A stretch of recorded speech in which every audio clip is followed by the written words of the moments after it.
All right, so we have the wheels back and they're looking awesome right now. So I had another shop that I work with. They helped me out a lot. So they went ahead and powder coated these things. So they sandblasted, powder coated, removed the wheel bearings, and then put in the new wheel bearings that I provided.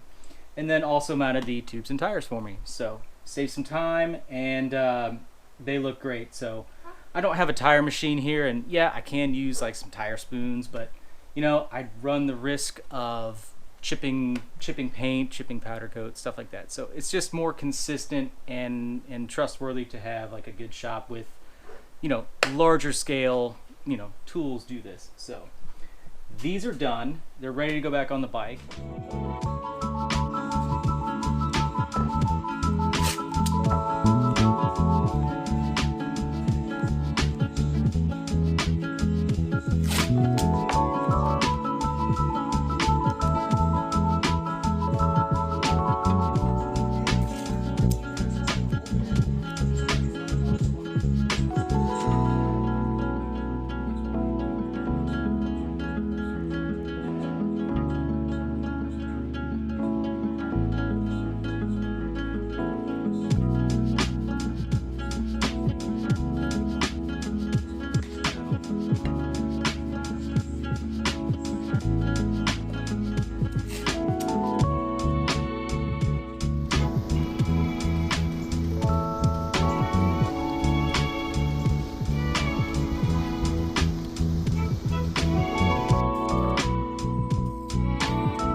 maybe you can call this some B-roll, but we're in the truck right now. We are on our way with the assembled forks down to the bike. If you don't know, I have a really small workspace, and I keep a lot of bikes away, like in a storage unit basically. Well, I took apart this BMW to maintain the ability to work on another bike in my actual shop, the CX500, which you've seen. Anyway, you saw me disassemble the bike, and now we're in a hurry because I have been waiting on fork seals, and they were supposed to arrive scheduled like on tracking, like out for delivery Thursday. It's now Wednesday, the next week. I just got them. I just got the forks assembled, and right now we're on our way to get the forks back on the bike to make it a roller, and then drag it back to my actual shop. Now, the hurry is because there has been a deadline since day one of this build, and that's tomorrow. So yeah, I've got to drag it back to the shop. We've got to fit a different taillight to the bike, different headlight to the bike. I got to make an ignition switch mount, and we got to do some wiring because I've never heard it run. So it's going to be a mad dash, and I don't know how much I'll be able to film, but that's where we're at.